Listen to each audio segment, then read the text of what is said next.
So it appears that Rand Paul decided to kind of take a shot a little bit at AOC here. Now Rand Paul, I used to like him back prior to, I would say, 2016.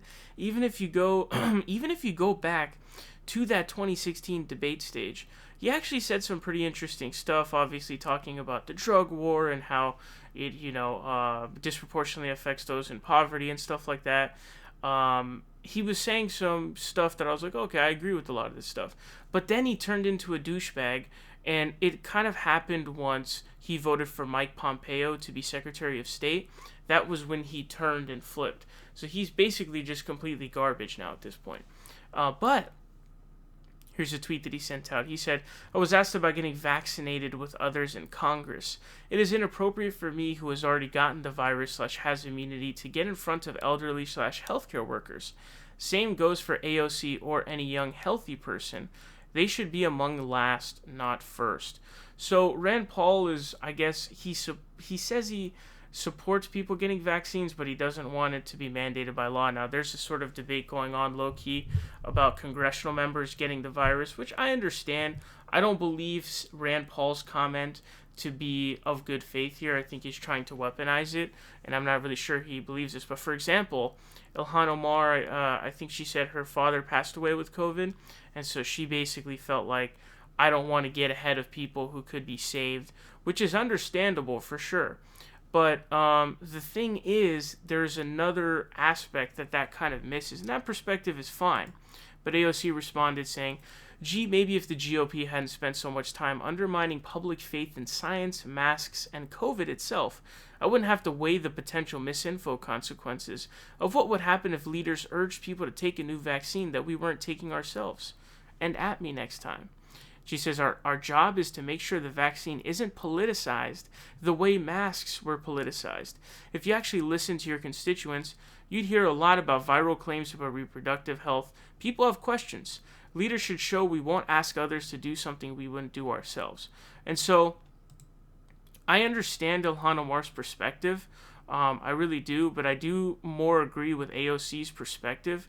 And so the worry is that they're looked at as kind of this elite organization. But the thing is, a lot of politicians and even doctors, like I saw this YouTube doctor who, he's a real doctor, but he got caught at a party without a mask, and now he's getting insane amounts of shit for it. People are not going to believe in the vaccine. People are already having conspiracy theories about the vaccine. Imagine if there's a vaccine that Congress and our government refuses to take, but they want you to take it. Do you think people will end up taking that vaccine? Do you think people will want to take that vaccine? Absolutely not. There's already a crazy amount of conspiracy theories. And yeah, when your congressional members do take the vaccine, it does give it a lot more confidence, because you go, okay, well, if they took it, I'll take it, because then they'll, suffer the same consequences that I would if it's a bad vaccine or if there were to be any negative impacts of it.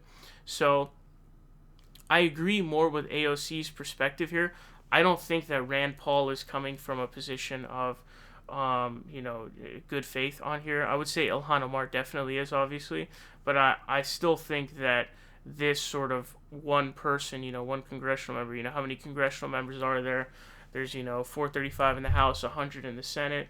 So, it's 535 in total. Those people, if they take the vaccine, and, AOC basically documented it, made it really clear, educated people on it, which is really the best thing to do. Again, one of the big roles of being a representative is communication with your constituents. So I'm more with AOC on her perspective, because I think it makes more sense. It brings a lot of confidence into the vaccine, and more people will be willing to take the vaccine. We're seeing where there's photos of Gavin Newsom and all these people at these dinners where they're not wearing masks, and people call them a hypocrite, so they don't want to wear a mask. This is a similar situation. If you're not going to take the vaccine as a government official, an elected, member of government, people are not going to believe in the vaccine, because they're going to say, hey, you're not even taking it. Why should I take it? That means there's something wrong with it. So I'm more with AOC on this one. And I see a lot of people calling out Rand Paul because, remember, he got COVID and then he was at like the Senate pool or whatever, and he didn't take it seriously at all. So people are saying, dude, you should be the last one to get vaccinated, because you're the prick who didn't care about the virus in the first place. Which, it kind of makes some sense, I would say. I don't know about for sure, but I can understand where they're coming from. Also, we don't know how long immunity you have, especially with these new strains. There's a new strain coming out of the UK. I don't know if it's coming out of the UK. That's where it's first found, but it's being found in other European nations now. But I don't know how long you have immunity for. I don't know how long the memory, how much memory your immune system has to COVID if you catch it. And I don't know what percentage of people can get double infected. But those are just kind of some questions we have that I guess have not been answered yet. So, but pretty important questions nonetheless, I would say.